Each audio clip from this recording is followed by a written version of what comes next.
everybody, this is Diane, one half of the Real Housewives of Alaska. And this is Marnell, and we're definitely talking about the Mr. Potato Head thing this episode. Well, I told Phil that we were right in. Well, I told Phil we were going to say vagina, vagina, vagina. And he said, "Oh my God, you're Rob's headache now." And I was like, "Well, yeah, probably." I think it's probably easier just to put the explicit label on rather than having to bleep every, third 5 word. minutes or third, whatever, depending on what we podcast. But, kind of Assassination Nation was our pinnacle, and everything else is kind of downhill from there. Oh, yeah. Yeah, just the trigger warnings on that one deserved an explicit label. Yeah, totally. So tonight we're doing one of my favorite documentaries, which I'm kind of sad to say I didn't rate as highly as I probably would have several years ago. But it's called Mr. Angel. It was made in 2013, and it's about trans man, trans activist, trans porn star, Buck Angel. Yeah, I cannot believe it was 2013. It seems like such groundbreaking stuff now. So, had you ever heard of it? I had not. I knew that he had done kind of documentary type films. He had a story out there because he's like a motivational speaker and kind of a I don't want to call him a life coach, but he's a health educator now. I mean, yes, that's the word, health educator. Yeah. So I knew that there had to be kind of a documentary, but no, I had never heard of Mr. Angel. I had never watched it before, and I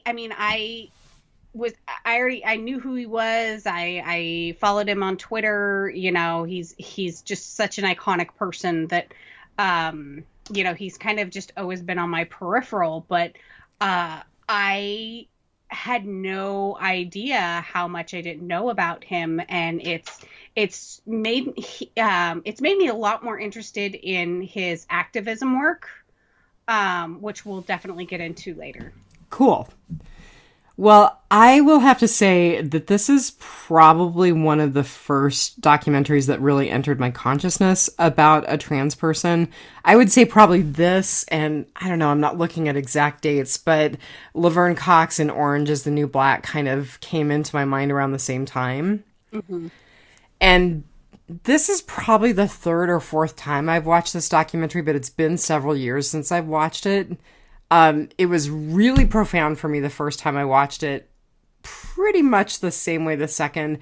I would say I didn't like it quite as much this time, but I still really, I think it's really important. Yeah, like I said, I can't believe that this was 2013 because, like I said, I feel like it's groundbreaking material now because there's so much that surrounds trans women. You don't often hear a lot about the female to male transition. So, yeah. So my turn to go first, or your turn to go first? Well, I think it's your turn, but why don't you go first anyway? Because this is kind of your movie. We didn't rate it yet, did we? No, we haven't. Okay. So, I rated it 4 Tranpas out of 5 because that's what he calls himself now is Tranpa. And that. And he's actually got a YouTube series, which I didn't realize, called Tranpa 101. And I watched one of them tonight and it was really great. Aww. So I rated it a 4.5 evolutions, and I'm just going to leave it at evolutions because we will definitely talk about his evolution, the evolution of the trans movement, and the evolution of where it's going now. So, like I said, I wound up doing a lot more further reading. I sent you a couple of YouTube videos, and I started watching one that was that's an hour and a half. And yeah, well, I will definitely talk about it later. So there is a definite Buck Angel continues to evolve. So So I don't have tons. I actually have very little in the way of numbers.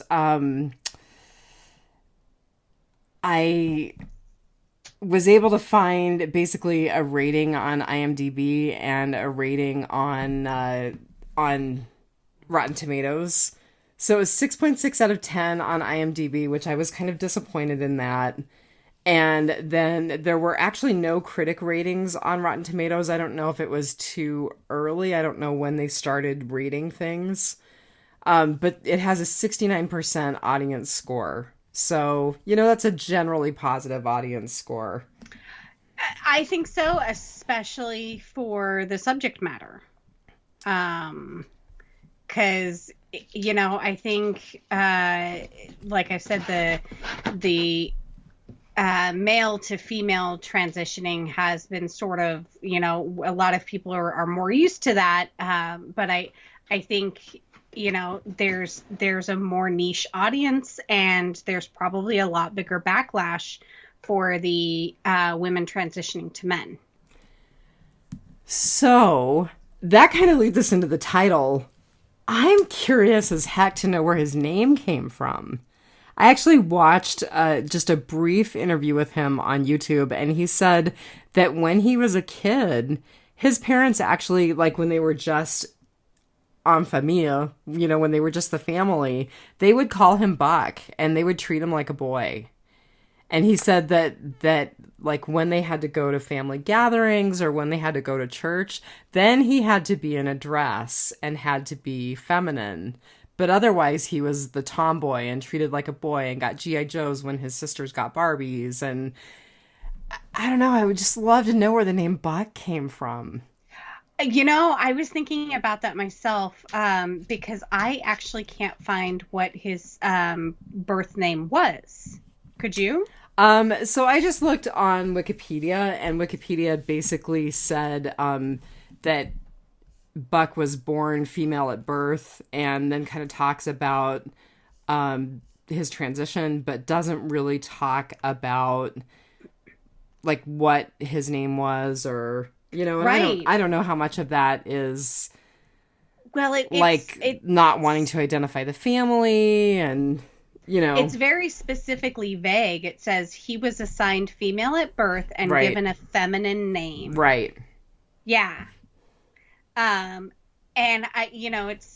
it's he actually uses the word buck as in like buck the system a lot. But I don't know if that's a play on his name, or I mean, I assume it's a play on his name. Right. And I was a little disappointed Googling him and searching him on YouTube, because you have to type in his full name to get anything for anything to autofill. The first thing that comes up for Buck is Buck Rogers. And then on my YouTube, actually, it didn't autofill for anything for Buck Angel. I had to type in Buck Angel to get, I couldn't just type, Buck and then space A, and like it still wouldn't come up. So I kind of feel like, his name is a bit censored. So he was kind of difficult to search, but I would be interested to find out his feminine name assigned at birth and how that may play into the name Buck. Well, and he may just feel like that's not who he is anymore, and that's not something that needs to be shared or part of the reality, or he definitely could. That I mean, he's pretty open about a lot of things, and I kind of think he would just see it as part of his story, not who he is now, but it's part of his story. So, but yeah, it's interesting, and I did love how, and we'll talk about it later, that basically his parents raised him as a boy. I think his dad has a lot of feelings around that, that he thinks he raised him wrong in indulging in his tomboy behavior. But yeah. We'll talk more about Dad. Yeah, we definitely will. So just quick stuff about the director. So there's no writer because this truly is a documentary. The director is a man named Dan Hunt. In terms of director credits, he has 4 documentaries, including this one, and 1 short. Producer with, again, several producer credits, but this movie and then a movie called After Stonewall, which I'm interested in. And lots of tech and crew credits. So pretty prolific in the industry, but not someone that I was really aware of prior to looking stuff up for this tonight. I just really quickly wanted to talk about someone who was not in the film as the hero, so I kind of took over the Housewives hero role from you this week. That's totally fine. Yeah, it would have been kind of tough to find a hero anyway, except Buck himself. Right. Maybe his parents, and we'll talk a little more about that. But the person that I wanted to talk about is a woman named Rebecca. And so Buck actually refers to this woman as his daughter. And I don't know if he talks about her on Twitter, but he talks about her, every now and then on Facebook. And there was a recent Facebook post that made me think about it. So she just turned 54. And when they met over 30 years ago, she was a young woman who was HIV positive and who was really, really sick. I mean, he describes her as having had AIDS several times and having been near death several times.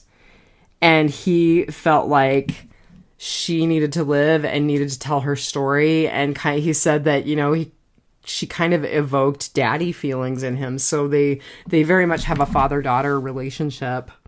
Aww.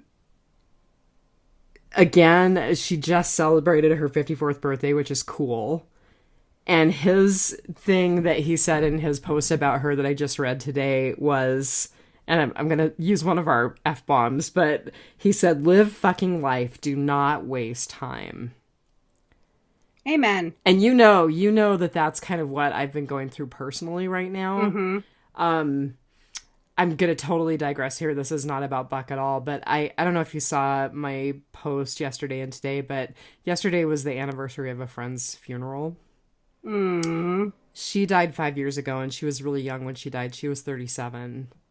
And she was a nurse that I worked with. And boy, seeing that picture from her funeral, what happened was those of us who worked with her in the nursing and EMS community gathered at the local hospital and then walked down to the funeral, to the church together. And it's this, I don't even know who took the picture, but it's this beautiful picture of all of us walking down the hill. Most of us are in blue, because that was the color of the scrubs that we had to wear.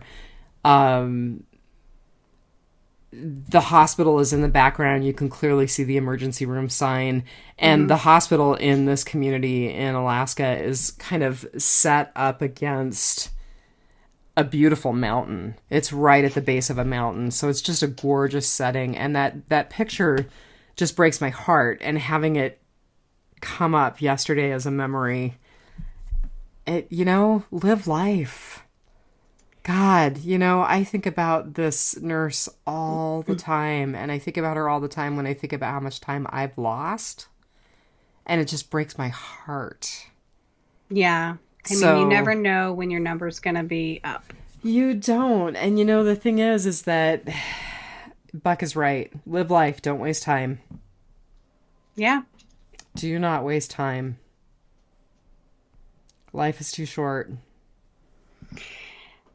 And more so for some and rather than others. Yeah. My other half actually lost his niece here a couple of months ago. It was a day or two before Christmas. And I can't remember if she was 30 or if she would be 30 this year. So that's not a lot of years on this planet. No. So, I mean, it can happen at any time. You could get hit by a bus tomorrow. You could get sick, yeah.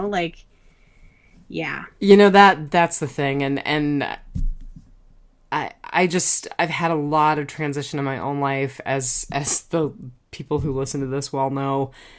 And I've kind of come to a place where I'm starting to find some joy again. And I'm like, I just want to take every day and just suck it dry because you just don't know. You're not promised anything.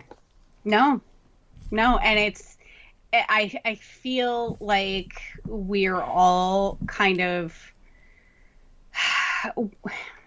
it's like Black Friday and we're all waiting for the doors to open because we have COVID and we've all been locked in for a year. In a couple of weeks, I think in a week, maybe two, it will be a year for me that I was sent home from work because of exposure. And while I have done a few partial days at work, I have only done one full day in office. It wasn't actually even doing office work. It was, because the state can't afford to hang stuff in our offices after they were repainted. So I was rehanging stuff in offices. But, we're so confined and constrained by COVID right now, but we're all just chomping at the bit to get out there and live our lives again. And we've also been faced with unprecedented rates of mortality in this country and around the world. So, I mean, there was just someone the other day, it was retweeted by somebody I follow on Twitter, and it was like their 11-year-old died of COVID. I mean, we don't think of 11-year-olds dying, let alone of COVID. And it's just like, don't let your youth lull you into confidence. The trouble is you think you have time.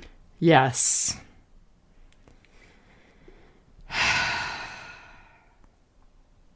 So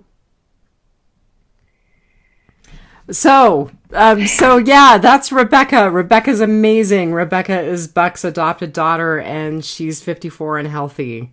So that's amazing. Hooray for medical science. Right? Get your COVID vaccine. Wear your mask. It's science. Yeah, and it goes over your nose. Yep.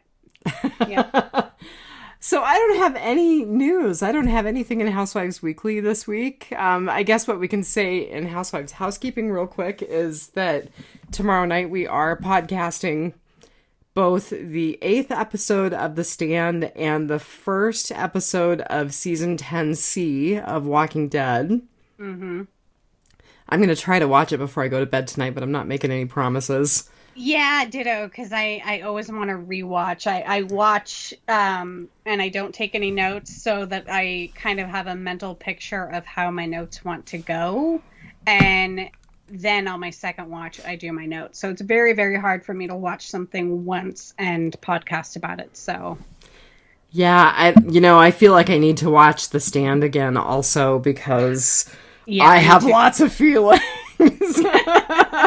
So I mean, we have to watch 2 hours of television at tomorrow because I have to do my Walking Dead watch tonight and my Stand second watch tomorrow and my Walking Dead second watch tomorrow. So well, and I've got a crazy day. So I'm having professional photos done tomorrow. I am picking up some of our mother's labs and taking them over to the lab. I have a crazy day. I have to work tomorrow. Yeah, I know, but... And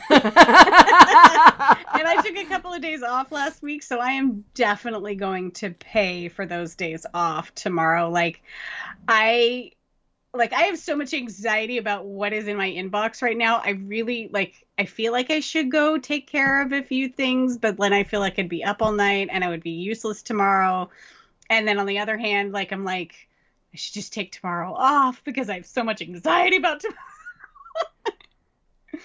Oh, but I won't. We have a couple of Monday meetings that I should be a part of.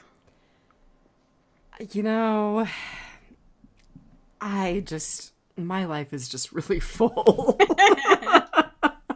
And it's good. It's good full, but I'm tired all the time. And I still haven't figured out whether or not I'm going to get my iron infusions. So. Oh, that's right. Yeah. I don't know that the state is going to pay because of the particular diagnosis that's associated with it. So I actually really need to get my As my friend Phil would say, shit in a bag and call and find out if they're actually going to pay for it or not. Because if not, it's several $1,000s per infusion, and I can't pay. What? Yeah, isn't that crazy? Oh my God. And that's just the iron. That's not the visit to the infusion center. That's not the nursing staff to infuse it. None of that stuff. It's just the iron. That's a crime. Like, right. Oh, this, yeah. We'll do an episode on healthcare one of these days. You know, we should probably watch Sicko, which is one of my favorite documentaries. You know, have you watched it? I think I might have watched. It's a Michael Moore one from several years ago. Oh, okay, yeah, okay, like, yeah, a while ago. Sadly, still valid. We did do Code Black. That's true. Yeah, that's true, and it did bring up some of the same issues, but we still may have to do Sicko. We might, yeah. All right, for not having anything for Housewives housekeeping, I monopolized a lot of your time. So, summer, winter, road construction. Who goes first? You go first. Okay. So, my summer, my good, is actually his relationship with his parents. Because even though I think that his dad still has some pain and still is somewhat conflicted, his parents are really all in. Mm-hmm. You know, especially his mom. But they both they don't misgender him. They both very much act like they accept him as their son. There were some moments in the documentary that weren't necessarily the parents that I'll talk about a little bit more in terms of pushback. But I think overall his parents are doing a great job. I do too. You know, I actually wrote quite a few lines down about his dad, but I think like one of my favorite one is when his dad said, I think Buck knows we love him. We accept him and we move on and live our lives.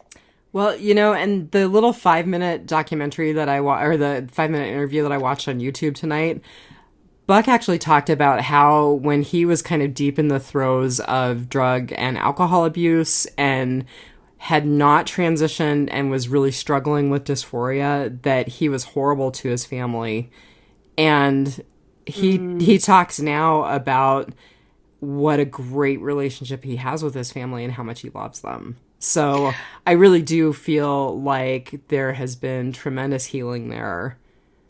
You know, and I also, and this is just my feeling, but I get the sense that the reason why his dad feels like he failed is more because Buck had to struggle in life, not because he's trans, but because, you know, he can't live a quote unquote normal life. It's a struggle for him to live a quote unquote normal life. And what any parents wants for their child is to, you know, have less of a struggle in life. And so, you know, Buck has struggled with self-mutilation, addiction, a suicide attempt, mental health issues, and then struggled as a trans man. You know, and of course, I don't think his father agreed with the line of work that he went into. Well, you know, it was really interesting, though. The sister is the person who seemed like she struggled with it the most. Right. Because she was totally like, you know, I think the whole trans thing was one thing, but then the fact that he had to go and get into porn, that just ruined everything. Yes. I mean, she didn't say it exactly like that, but that was kind of the gist of what she said. Yeah, she said she had a harder time accepting his porn more than his transition. Yeah. And so, like, I feel like, his dad, there was a couple of times where he's like, you know, maybe we shouldn't have indulged in you know, raising him as a tomboy, you know, letting him do the things that he did. But, you know, and I think that's one of the things that, and Buck did allude to it at some point where he's like, you know, one of my missions in my life, one of my goals is to finally have my dad see me as normal. that this isn't an oddity. This isn't an aberration. Okay, that's the one moment that I really had a tough time with the dad, where he was like, it is an oddity. It is weird. And I was like, oh, you were doing so good. But that's the moment where I really struggled. But God, parents of his generation. Well, and that's what I was going to say. Yeah. Yeah. To be accepting of and loving and, accepting of everything that Buck is now. He, former porn star, trans male, all of these other things that he does, that, were never even whispered about back in his parents' generation. That, I think that asking them to go too much further may be a little bit of a strain. Like, you can only push people so far, and they seem to have a great relationship. So yeah, no, his parents were definitely my summer. Yeah. And I mean, his mom, like, she was just like, okay, and she seems like she's kind of always been there. I mean, even before Buck transitioned and they institutionalized him when he was as a teenager, for the suicide attempt. Buck said that my mom visited me, my dad didn't, and I could see how that would be difficult in a whole other respect for his dad. So. But his mom just seemed like a rock, Well, so what was your summer? So my summer was gratitude. When you have gratitude, everything comes to you. And I absolutely love that. All of the struggle and the strife that this man has been through in his life, not just with being transgender, but with the drug addiction and the self-mutilation, and also being trans and being in the porn industry.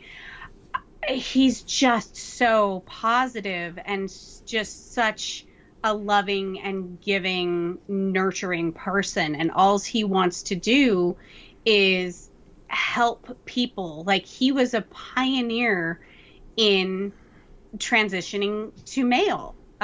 He said that I don't know if he said it in the documentary, but the further reading and listening that I've done on him, he said that his doctor, his hormone doctor, had never had transitioned anyone to male, and his doctor, he said he was a guinea pig. Yeah. You're my guinea pig. And the same thing with his top surgery. It had never been performed in the U.S., and the doctor who did it was like, I've never done this. This is a procedure that, is coming from someplace else. And, you're my guinea pig. And so he's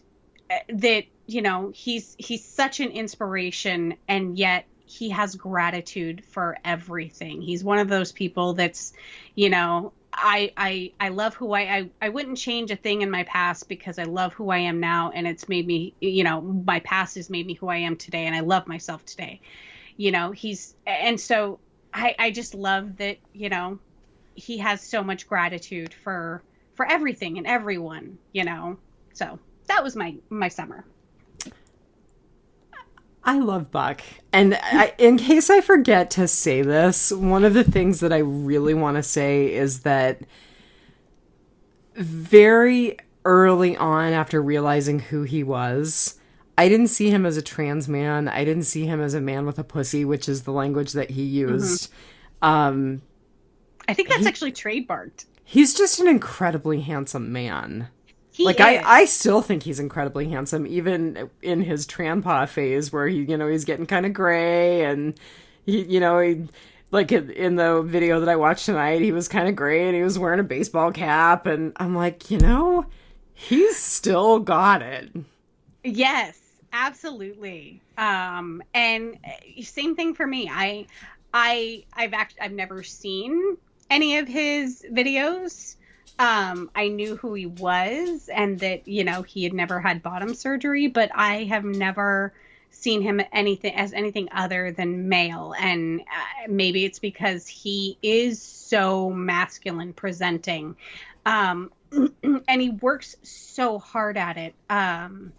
He didn't start transitioning until he was 28. I know, which, for him to have made such an incredible transition and because that I've done some trans medicine, and it's much harder when people transition late. Yeah, after puberty. And it can be really challenging, and I hate to say pass because that's probably kind of an old word and a really loaded word, but it's really hard for people to not appear as if they are transitioning. And so for Buck to be so not feminine at all. Masculine presenting. Yeah. So we'll actually have a discussion surrounding language later. Okay, good. Because Buck is very sensitive about people being sensitive about right. language. So, yeah, no, I actually saw that in the thing that I watched. So, yeah. Yeah.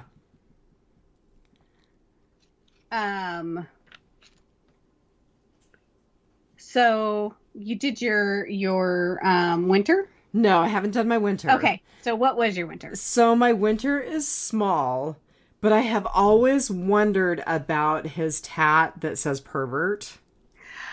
Okay. Yes. So, is it embracing his kink, or was it some early self-punishment? I mean, I don't really know. And he talks about it very briefly in the film.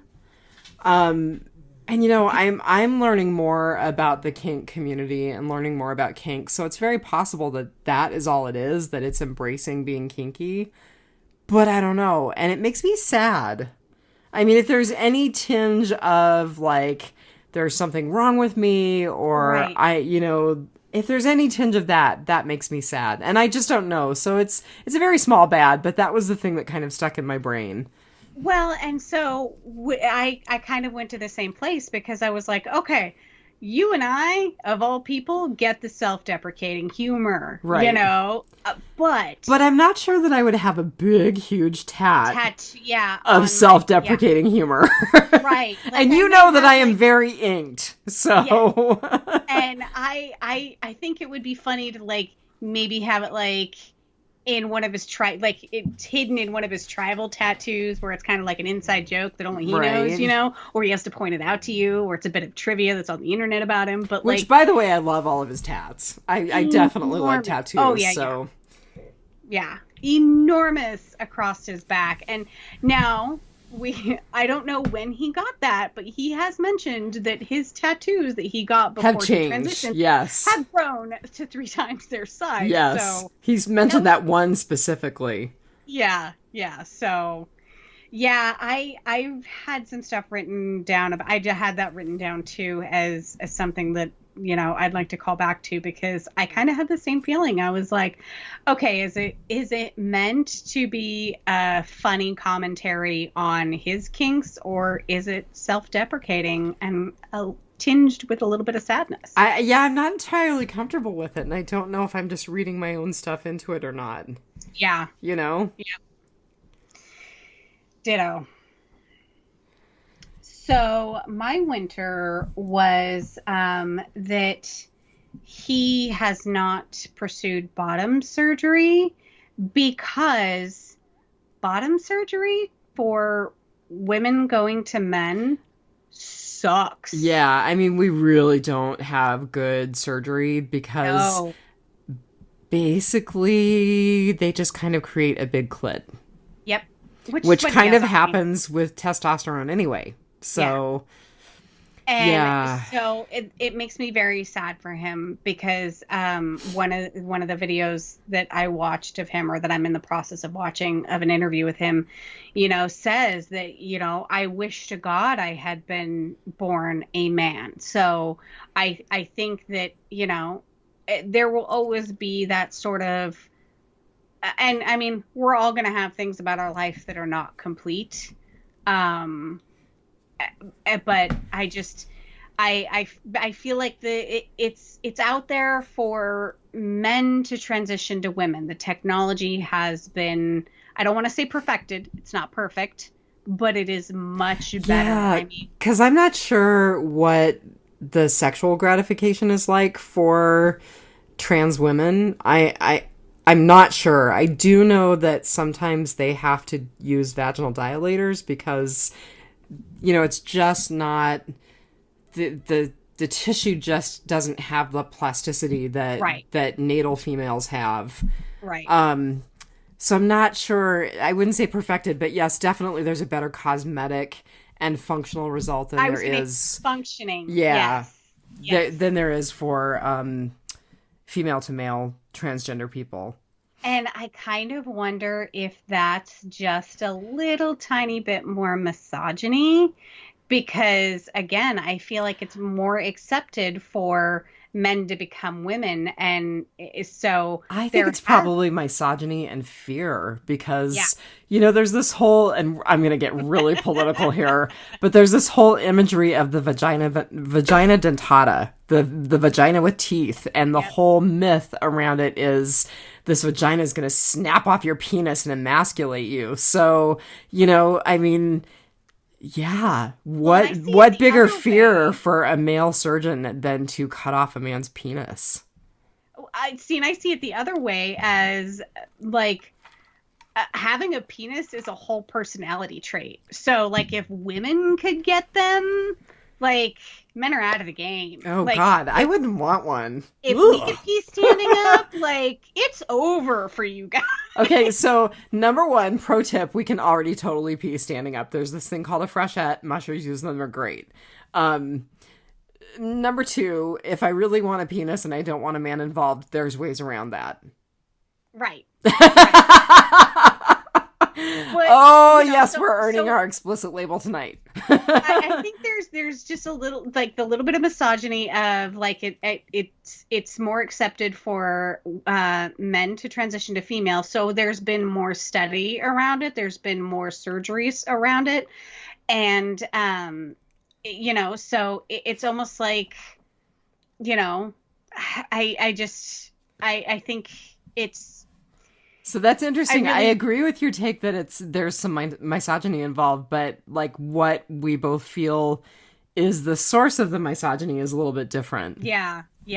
And so it just makes me just really sad that and I'm sure there are far more men, women, people out there who feel the same way that it's, they would like to have that bottom surgery to become, a fully functioning man. And, it's a choice that you have to make that, you can either, present as a man fully, but never function fully, or remain female on the bottom and still have some semblance of a function. Although I'm going to push back a little bit in a couple of ways. So one of the things that Buck says is he wants people to understand that one's genitals do not define your gender nor who you are as a person.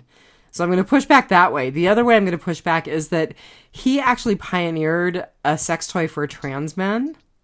Yes. And I'm not exactly sure how it works. I know more about Buck Angel than I knew from this movie, and I don't know if it's because I've watched other stuff on YouTube. I don't remember. I kind of went down a deep dive for a while about Buck Angel, and so I remember like reading and watching stuff about the sex toy that he pioneered, and just knowing more than what's covered in this film. But anyway, so it is specifically a toy for trans men who still have vaginas, who haven't had bottom surgery.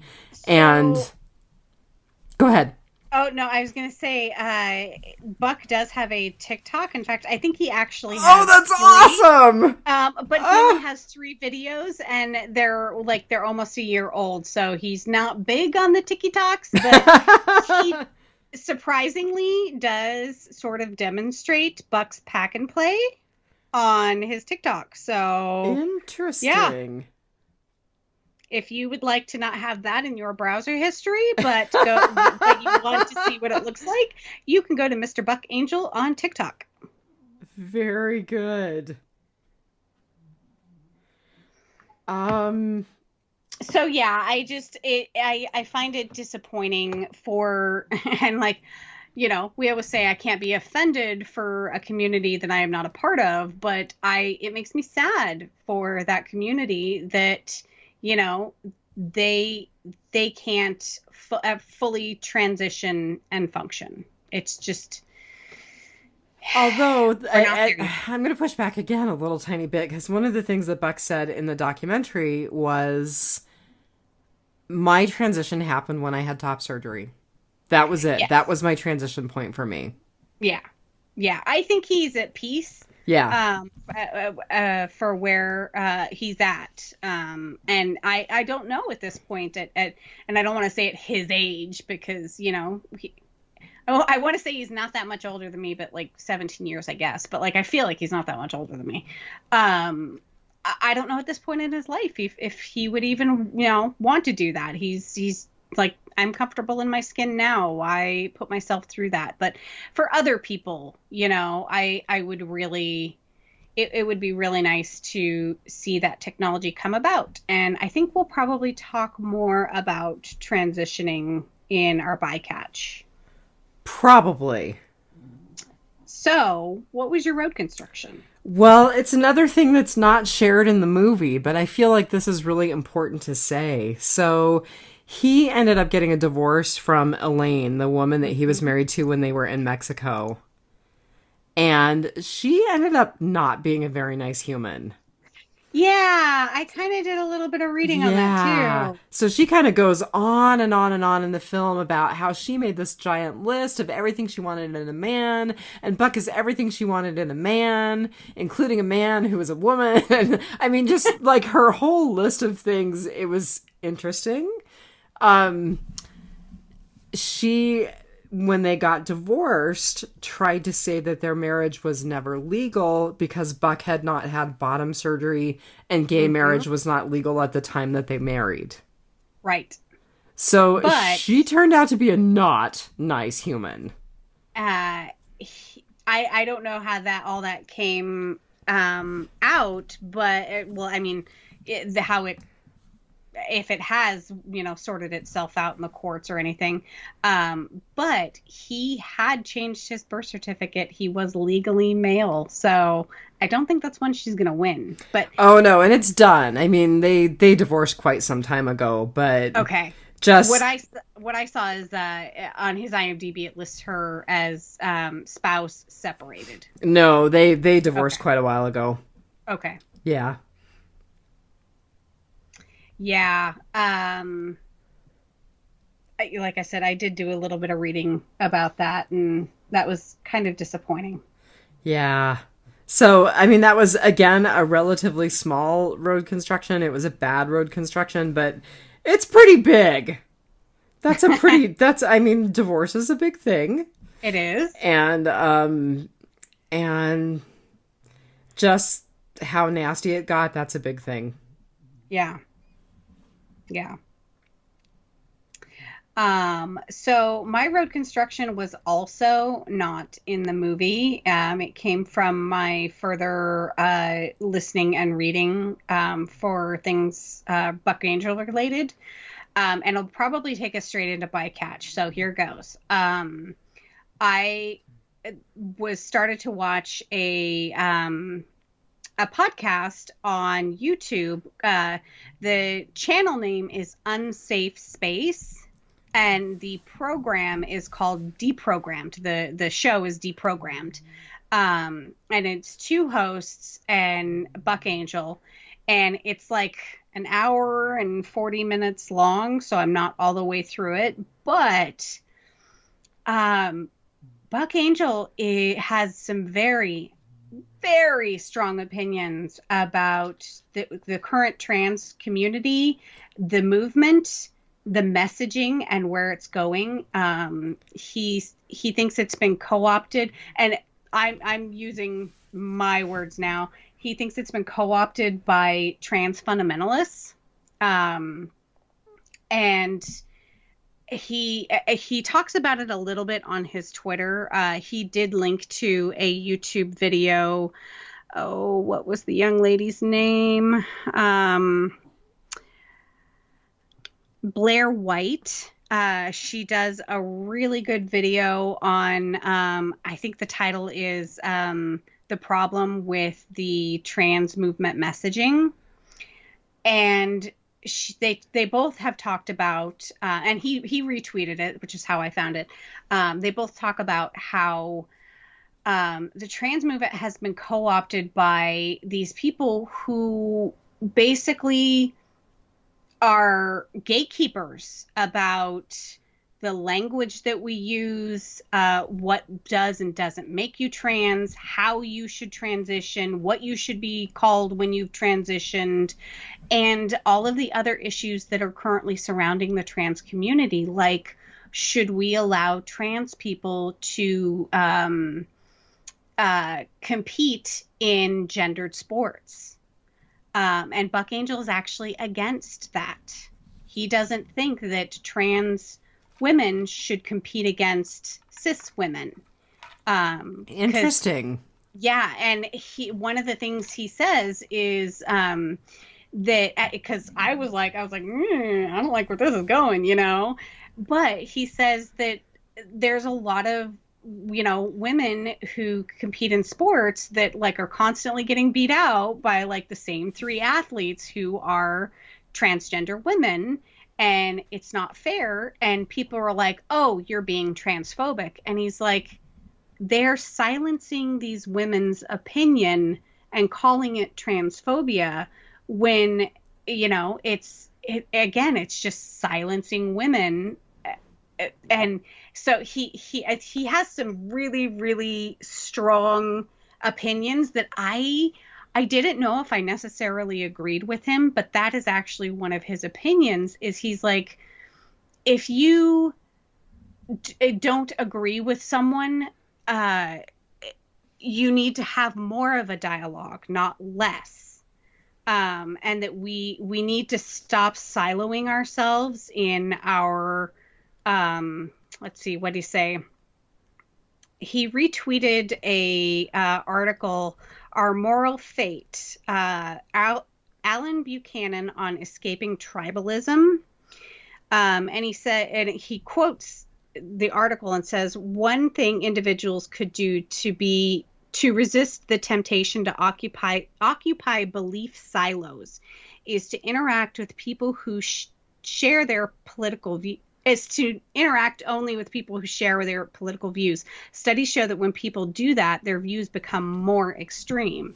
And so he talks about how a lot of people in the transgender community, like they went after J.K. Rowling, and he's like, I don't necessarily disagree with everything that she said. He's like, she said some really, like, you know, she said some bad things about the trans community, but she also made some very good points. And people just, like, all of a sudden it was like, oh, we're canceling J.K. Rowling. You know, we shouldn't listen to her because she said one negative thing. Man, I'm going to have to listen to the stuff that you're talking about because I don't know that I feel very good about this stuff. I know. And he, you know, coming from him, it was like you know, you have to automatically take it with credit because it's his community. He was the pioneer of this community. And he was a pioneer. Yeah, he was a pioneer.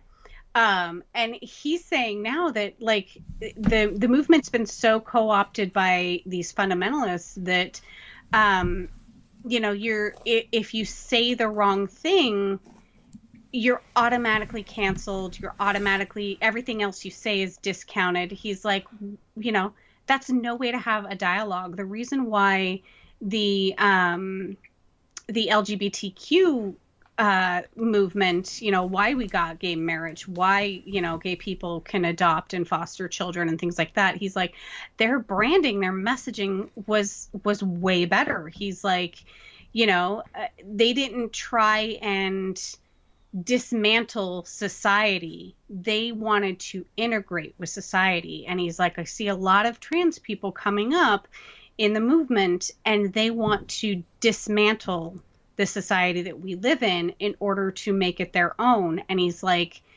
you need to give a little and you need to integrate some. I'm not gonna. I don't know that I entirely agree with that. I don't. And my like I said, and my exposure is super limited, so I can't say that my exposure is legit. But I don't see trans people wanting to dismantle things. So, like I said, I didn't agree with everything that he said, but who am I to disagree with what he says? Because, it's his community. It's like I can't be offended for somebody else's community. I can think something's offensive, but I can't be offended for you. So I can't speak for him, but he speaks for himself. And again, the YouTube channel is called Unsafe Space, and the show is called Deprogrammed. And so it was just super interesting to hear his opinions and views on the community and the language, and he's like, this is not the movement that I was a part of 25 years ago. And I think we need to have a conversation about that. So, like I said, that My Ugly was not in the movie. It comes from further education. And again, that was part of my rating as evolution, This takes us straight into bycatch. It does take us straight into bycatch. So do I get a turn? Wait 1 second. Okay. So we're all evolving. We're all learning. We watched we like the television show 911 and 911 Lone Star, and one of the characters on 911. Being you and your significant other. Yes. Don't include me in that. No, yeah. And so one of the characters on 911 Lone Star is a trans male, female to male, and there was a recent episode, in fact, I think it's the most recent episode, that dealt with his sister and, well, his family, but mostly his sister, that was never truly accepting of his transition, and the feelings around that, and why she never has, she still calls him by, she misgenders him. She uses the birth name, all that kind of thing. And she does it intentionally, which I have friends who have family members who have transitioned who do it unintentionally, because you grow up with someone all your life and you know them as one thing and then they're another, and it's very hard to, change. But the reason, and I kind of agreed with the sister on this one, the reason why she had such a hard time is because she admired her older sister growing up, and it was like this man came and murdered her sister, who she didn't gain a brother, she lost a sister. And that was the feeling she had surrounding that. And I was like, I think I might have a hard time with that too. And it wouldn't go the other way. Like if my brother transitioned to female, like I would be like, I gained a sister, but like, I honestly think that I might have had a harder time if one of my sisters had transitioned to male, and it's not because I disagree with the transition, or I don't think they should, live their authentic life or whatever. But for me, it would be like losing a sister. That's so interesting. That's such an interesting way to look at it. Isn't it? I was blown away by this episode, and it came just in time for this, but and that's my own evolution is, and the same for the sister in the show. You kind of just have to come to terms with that loss of your sister, but in all actuality, you did gain a brother. And so, I just, the evolution of everything. I mean, we're stuck in the middle of it, So, and we'll talk more about it, but I want to give you a chance to talk. Well, the thing that I definitely want to say is that, again, having done a little bit of trans medicine, and I'm not an expert by any stretch, I've done some hormone therapy and some referrals for people who are transitioning. Everybody's transition is different. Mm-hmm. And I actually had this conversation with a trans teenager just the other day. It's like, some people just saying that they are trans and living a non-binary life is enough for them. Some people want to do hormones. Some people want to do hormones and surgery or some combination. Mm-hmm. Everybody's transition looks different. Right. I know we talked a tiny bit about Laverne Cox when we talked last week about A Promising Young Woman. I didn't get a chance to mention her, and I do want to mention this book. So there's a book called Redefining Realness by Janet Mock. And Janet Mock is actually a trans woman, so born male and transitioned to female. Beautiful book. If you want to learn more about the lived experience of a trans woman, that's a great book to read. But yeah, the thing that trans people have really taught me in the little bit of healthcare that I've given to them is that everybody's transition looks totally different. So, it always goes back to, life. Individual results may vary. Right. Oh man, isn't that true? That's one of the things that Buck Angel talks about in that interview, is that the people that have co-opted the movement, it's interesting that they have these, interesting in a bad way, they have such black and white views of trans. And it's like, how people define themselves as trans is so individual that you can't put a black and white sticker on it. And he absolutely hates that they insist that there are more than two genders. And I know that is controversial, but that is one of his opinions. Is he's like, you are either biologically male or biologically female. He's like, I am biologically female, but I am a man. And he's like, nothing will ever change the fact that I am biologically female. And so he just, there's all kinds of really interesting views.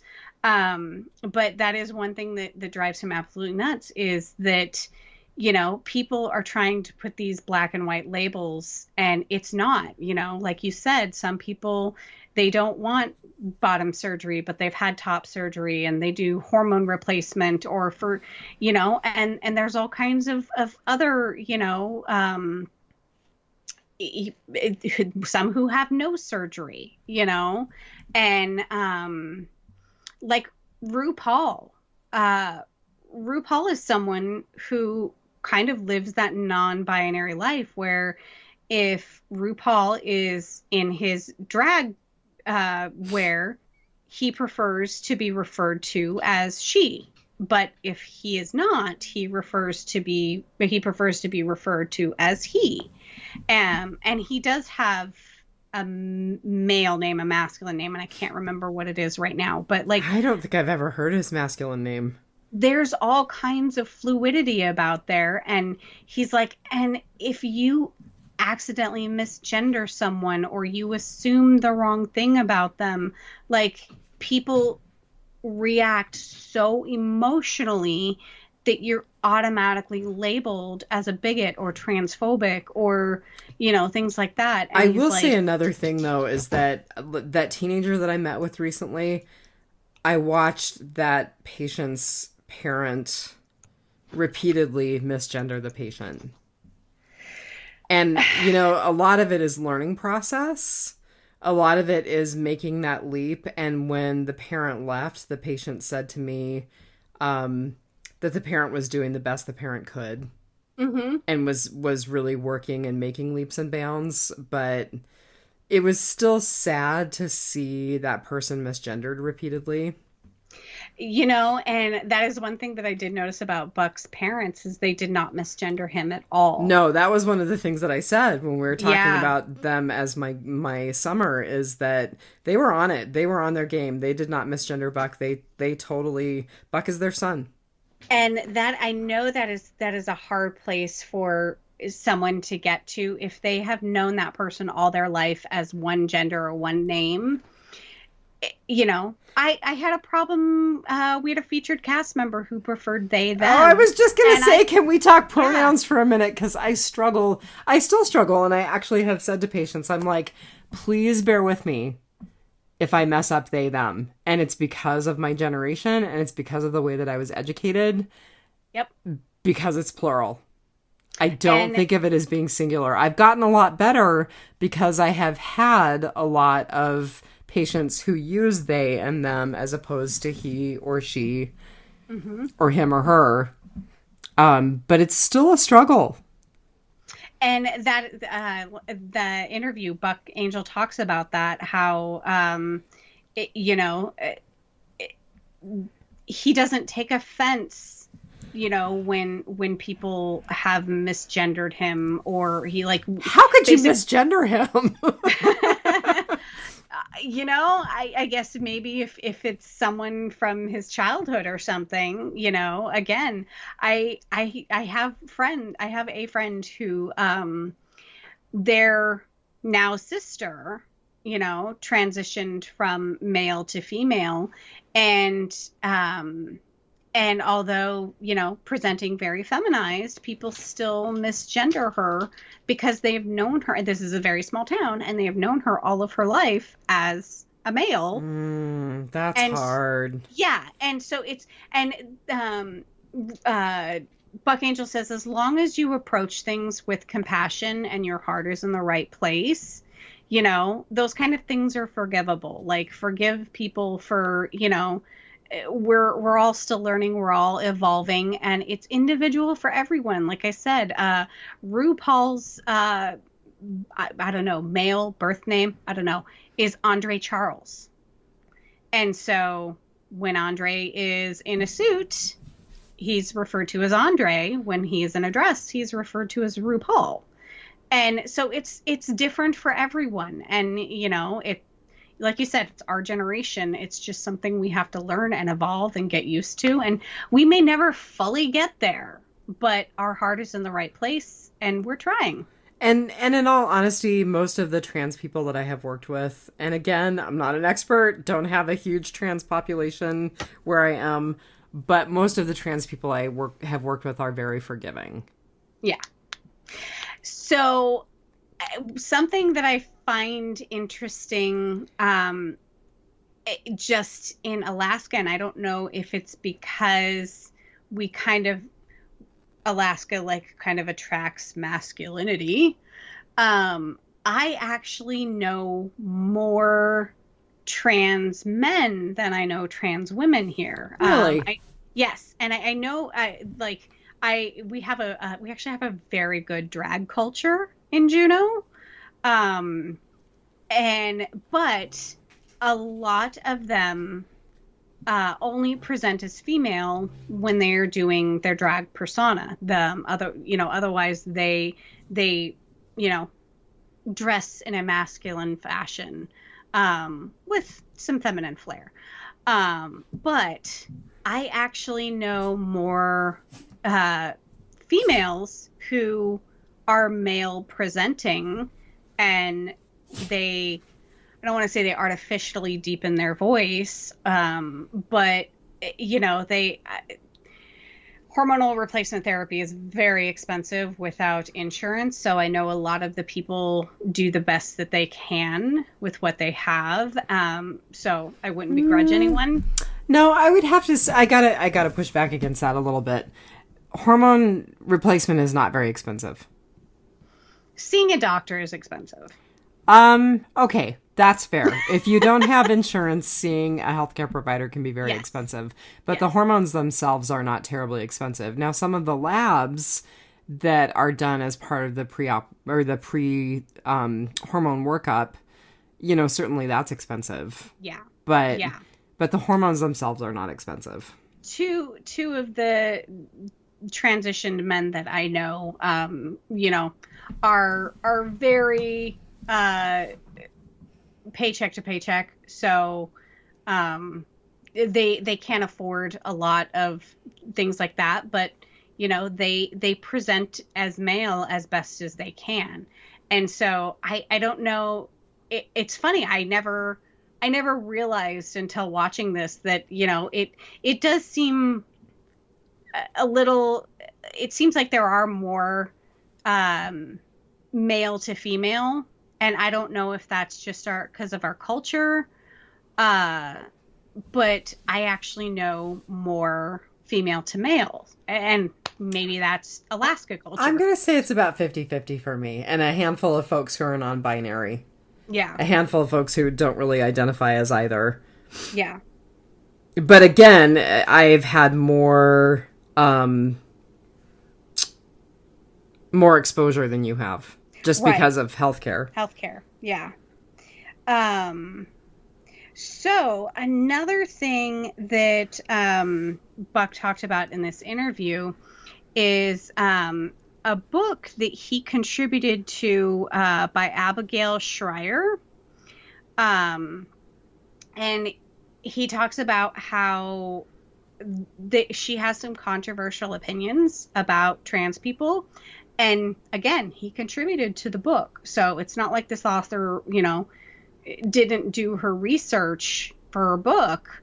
But when I Googled the author's name, it was mostly kind of right-wing sites that came up.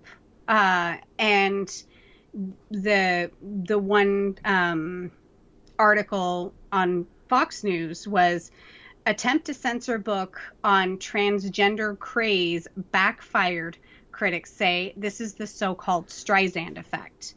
And so there was a lot of retailers like Target and Amazon that decided not to carry Abigail Schreier's book because it was so controversial for the trans community. And I actually, like, in the stuff that I've read, I can't find why it's why it's so hotly debated. Like, I don't know what the issue is. For those of you who don't know what the Streisand Effect is, Barbra Streisand didn't want a picture of her Malibu home printed in the paper. She sued so that the paper wouldn't release it, but of course it had already been released, and so her not wanting attention to be called to it made it even more of a sensation. So basically, so that's why it's called the Streisand Effect, is if you tried to ban something, which made it even more popular than it would have been if you'd have just left it alone. Mm-hmm. Not because I'm not a huge reader, but I don't think that I will read her book. It doesn't sound like it's something that I would want. But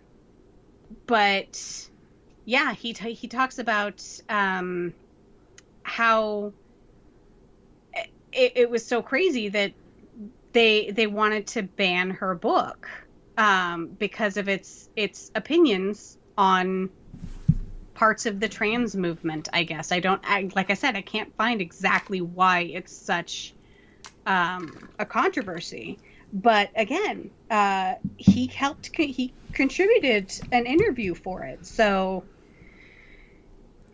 yeah.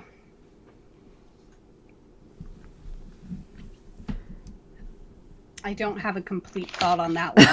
But I'm just looking at my notes because we've gone so far away from the movie, which is fine because Buck is fascinating, and I think talking about all of this other stuff and you having done so much more of a deep dive than I did today is very cool. I do want to say a couple of things about cameos in this movie. Oh. So I was super happy to see the brief interviews with Dan Savage because I adore him.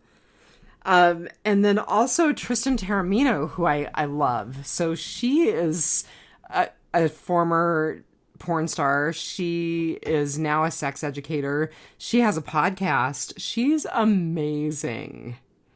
So for anyone who wants just good information and no holds barred information, both her and Dan Savage write. They have podcasts. They're amazing. God, do you remember when we only had Dr. Ruth to listen to? Yes, I do. She still runs a video podcast. Oh my God, does Canada. she really? Yeah, I think it's still current. So my friend that you and I have discussed quite a bit lately got a chance to see Dan Savage when Dan Savage was up here a few years ago. And I was like, oh, I'm so jealous. Because I found out very late that Dan Savage was coming and just couldn't make it work with my work schedule and with where I was living. So Yeah, Dr. Ruth is still making content, writing books, doing That's interviews. amazing. Yeah. She was born in 1928. That's amazing. She's 92. Yeah, you want to talk about a pioneer. Wow. I remember when I got a hold of Dr. Ruth's Guide to Good Sex when I was still in high school, and it was so shocking. And now, I have to laugh, and I wonder if going back and reading it now, I'd be like, that's so vanilla.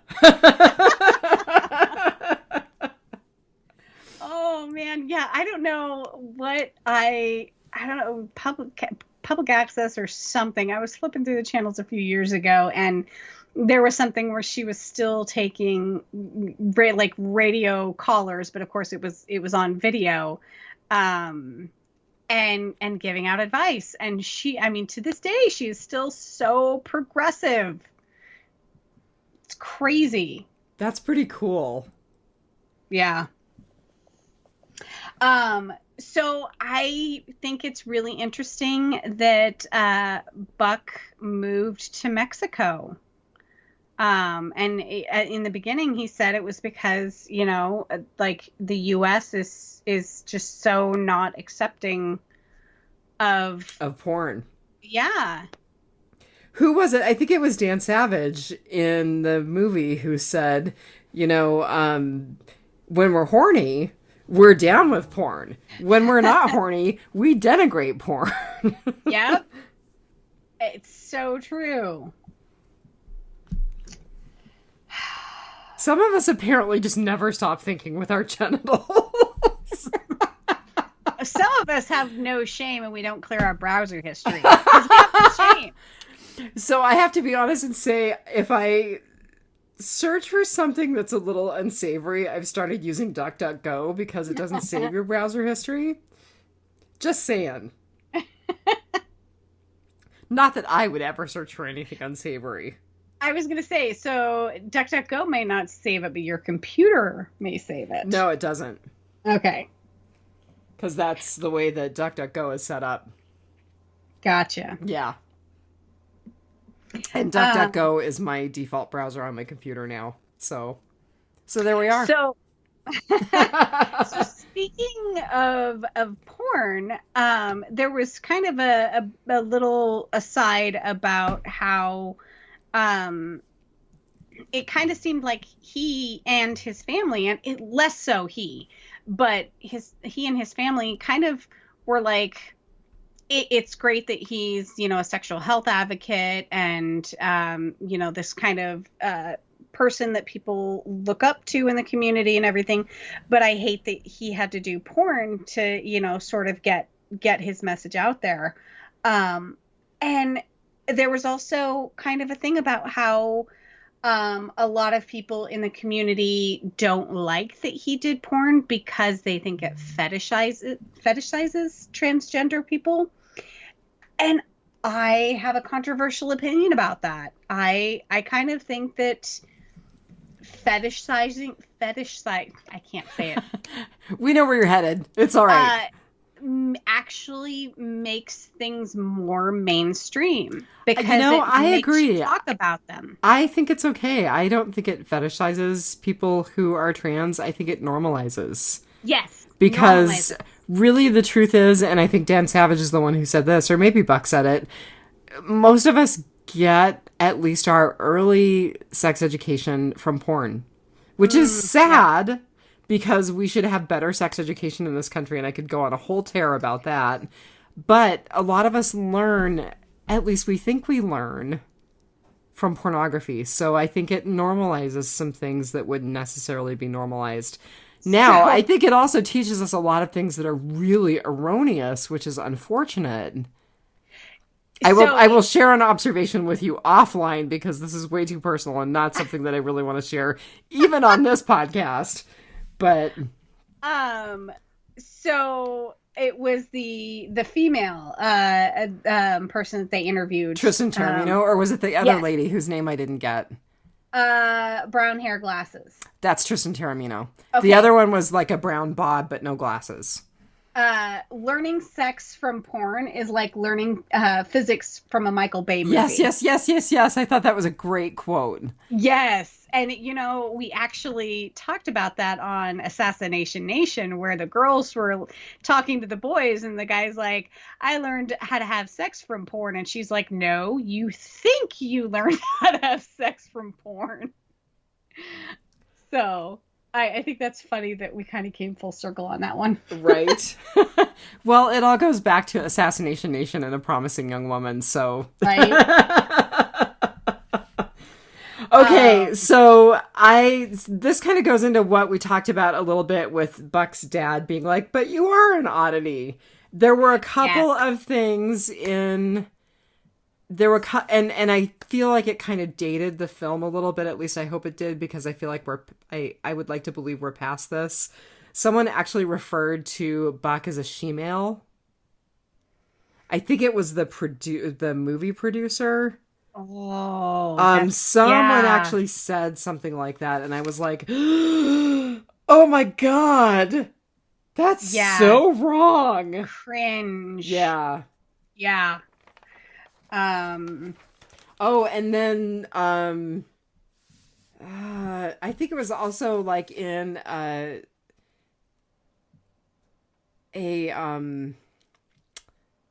an interview that he did, and you won't convince people it's totally normal. The interviewer kept saying, you won't convince people it's totally normal. My ridiculous dog. Oh my God, he sounded like a cow. He's kind of shaped like a cow. I just have to point out that there was a hilarious moment that we can relate to in the movie where Buck's dogs were barking, and he's like, shut up! Like, my dogs are a circus or something like that. That was so funny. Oh, and okay, his big dog had vagina neck. Did you notice that? No, I didn't. Okay, yeah, like his big dog like had these jowls that came down, and I was like, his dog has vagina neck. I will say one of the incredibly sad things about his divorce is that I think she ended up with custody of the dogs. Aww. Yeah. I think he's probably too busy to have a dog. I think he's got at least one. I actually think he's got one. Okay. So I thought it was so interesting, and I don't think I would have considered this, but the porn, I think, film that he did with the transgender female that had not had bottom surgery. People were like, yeah, so it was straight sex because it was penis and vagina sex. That was pretty crazy. I mean, I was like, I don't think I would have thought of it that way, but yeah, they're completely right. Yeah.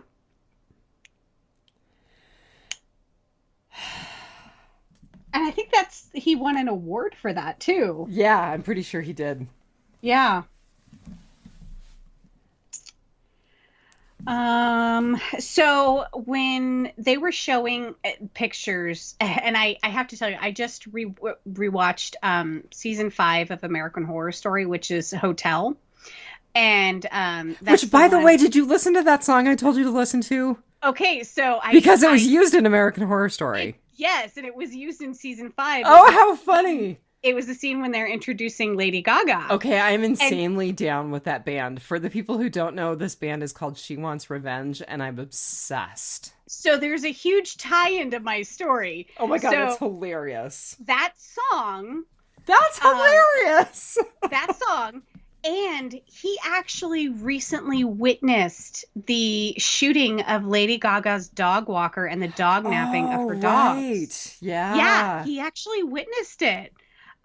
So I have to tell you, there is a character in American Horror Story Hotel where the character is formerly a male presenting as female, having no surgery, very, very late in life transition.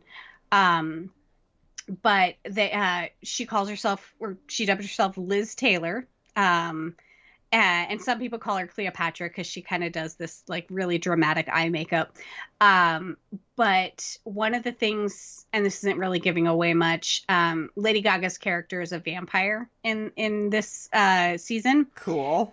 and she was the one that helped him transition to Liz Taylor, and he's like, you've always been so, you've always just accepted me as a woman, why is that? And she said, because you don't smell like a man, you smell like a woman to me. From the moment I met you, you were female to me. Wow, that's kind of cool. And so when they were showing pictures of Buck and when he was modeling, and even like I think there was like a prom photo or something, and I he always looked very masculine. Yes. Yeah. In my head, like the words that kept going through my head were beautiful boy. He was a beautiful boy. Like there were some pictures where there was a lot of makeup or wearing a dress or whatever where, very feminized, but it always seemed like an effeminate male to me, not I like seeing pictures, and maybe it's because I have only known Buck as a man, but to me, he's always been a beautiful boy. Those pictures, are at best androgynous. Yeah, it's so interesting. When I see pictures of Buck as a female model, I'm like, not attractive to me as a woman. No. Not like this gorgeous feminine, no. Very attractive to me as a man. Yep. Absolutely. And I kind of think it's interesting that he is so committed to the aesthetic that he would die before he stopped taking testosterone. Right. Oh my gosh, can we talk for a minute about his hysterectomy? Absolutely. So this is so important, and I would honestly say that this is not something that I pushed with my trans patients, and I'm going to be much more aware. Is this a public cervix announcement? Right? I love that. But I mean, really realizing that we don't fully understand the impact of testosterone on the vagina, on the cervix, on the uterus, and recognizing what Buck experienced in terms of getting horribly sick because of a uterine infection, and they think it's because of the testosterone that he's taken for many years. Mm-hmm. Yeah, no, that was super interesting. And actually, there's a whole Trampa episode on YouTube about vaginal health and vaginal atrophy. Yeah. Yeah, like that. Vagina, Phil. That was a legit, PSA that he did. And here you go, Phil. Public cervix announcement. I just loved that. And I loved seeing how all of these transitioning youth were reaching out to him, and that he did interview a bunch of them, and he says that he gets emails every day, and I think it's great that he is there, for advice, because again, he was the guinea pig, and so a lot of the roots of what these young men are transitioning, they're transitioning to men. The roots, kind of come from Buck Angel, and they reach out to him all of the time and, talk about how they didn't even want to talk about their genitalia or their junk because they were so self-conscious of it until, Buck Angel. Yeah, I thought that was cool that especially that young trans person was like, I didn't want to talk about my stuff. I didn't want the lights on. And now I'm like, let's do this. Yeah, put a spotlight on it. Let's go. Yeah. I thought that was great. Because, I mean, we've talked about it before in other communities where, entire generations of people grow up without having people to look up to. And as middle-aged, middle-class white women, we don't know what that's like. You know, I know what it's like to not be represented, you know, have my body type represented maybe so much on a magazine cover, but you know, I'm a white female. I've had representation in the media. I've had people that I could look up to. I'm 10 years older than you. I can honestly say that it was a struggle. Still, I mean, there's even like Dolly Parton. I don't know why she has experienced this career resurgence. She never should have gone away, in my opinion. Anyway, she's an amazing person. But like, I remember as a kid watching, you know, 9 to 5 or watching Sigourney Weaver in Alien. You know, like I feel like there's always been people that I could look up to, and I could not imagine not being represented in society. I feel very represented. I feel. That's just my feeling. You may not have felt that, but I felt that. So I'm going to say something about Tristan Taormino, and then I'm going to say something about Tyra Banks. Oh, yeah. We're going to talk about Tyra. Okay, so Tristan Taormino, Tristan Banks, God. Tristan Taormino says at the end of the movie, Buck is one of my heroes, and describes him as deliciously complex, which I thought was super cool. I loved it when Buck was like, I have a vagina. I'm happy with my vagina. Are you happy with yours? And she's like, no. She was so like, no. Like, oh, that's really sad. It is. I mean, yeah, you know what? Like, sometimes it sucks to be female, and there's a lot of maintenance that surrounds having a vagina, but, like, I'm okay with mine. I'm at peace with mine. I don't think I would want a penis. I don't have penal envy. No, I don't either. Nope. Although pretty happy being a chick with all the maintenance, even with all the maintenance.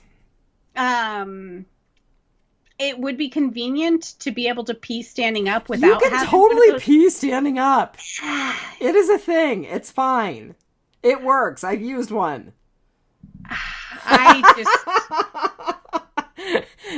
Phil is going to totally drop that. Camping is really difficult. Let me just say. My God, I'm getting you a fresh app for your birthday. Is it disposable? No, you clean it out. You reuse it. It's fine. Oh, but like then it's like carrying the poopy bag around. It is not. Oh, I loved how his parents were appalled at Tyra asking him about peeing. Like, they were just like, oh my God, what a question. They were just kind of generally horrified by Tyra, but they laughed. I mean, they were like, oh, okay, I guess she did okay. And it really sucks that he went into that interview thinking one thing, and then they sold it as something totally different. Yeah, and he made the best of it. I think he did really well. I haven't seen the clip, the entire clip. But like he even mentioned that like the couple that were there before him were like cousins, I think. And the show was titled Sexual Oddities, And so I just how far we've come, in 8 long short years. Right. Some of them longer than others. But like I said, I cannot believe this is 2013. I feel like I don't know. I feel like it I feel like and this is something else that Buck talks about is he does not like how I want to say seamless transitioning is now, and how people just like completely jump from A to Z. Like they don't do what he had to go through, as far as things like seeking out therapy. He's like, I know somebody, and the interview, he said, I know somebody, or I was talking to somebody or interviewing somebody who basically they were barely out of their teens and they had these feelings, and they went to a doctor. The doctor wrote them prescription for hormone therapy and recommended a place to have top and bottom surgery. And there was no like, All right, it's not that easy. yes, exactly. It's not that easy. And getting referrals for top and bottom surgery, not that easy. He talked about how there's places you can go where it is just that easy, and he's like, he's like, I'm very, very afraid for these people who are sort of being pushed in that direction because of where society is going. More people now than ever identify as trans. And I don't necessarily think that's a bad thing or that that's any sort of like big anomaly. It's kind of like saying 30 years ago that more people are identifying as gay. Well, yeah, there's probably always been a larger segment of the population than we knew about, because like they had to stay in the closet. Trans people have had to stay in the closet, and I think more of them are coming out. So I don't discount his belief and his concerns around that, but he's saying that, there are a large segment of people who were, he knew from a very young age, and he's saying that there's people that are starting a transition before they even know really who they want to be. And he's like, the reverse transition is very, very difficult on the mind and the body.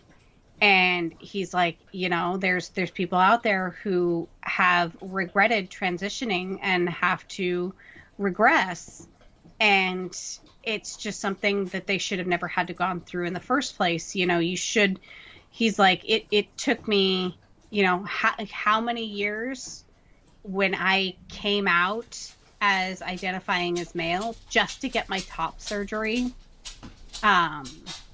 So that's another thing that he's very concerned about the movement is that people are being pushed in a direction because of what the movement is saying and what society is pushing upon them. And that's where there's a whole spectrum of in between. There are people who are going to want, hormone replacement therapy, but they're not going to want surgery, or they're going to want top surgery, but not bottom surgery, or they're not going to, there's a whole rainbow of personalities and people out there. And he feels that people are being pushed to extremes.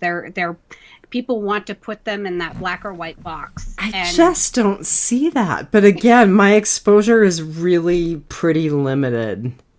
Yeah. What I see with the people that I have worked with is that they get that everybody's transition is individual.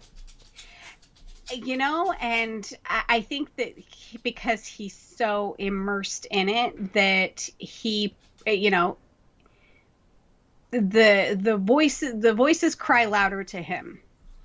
So, like I said, I'm definitely going to finish watching Deprogrammed on Unsafe Space on YouTube, because, like I said, I did not agree with everything he was saying, but who am I to say different?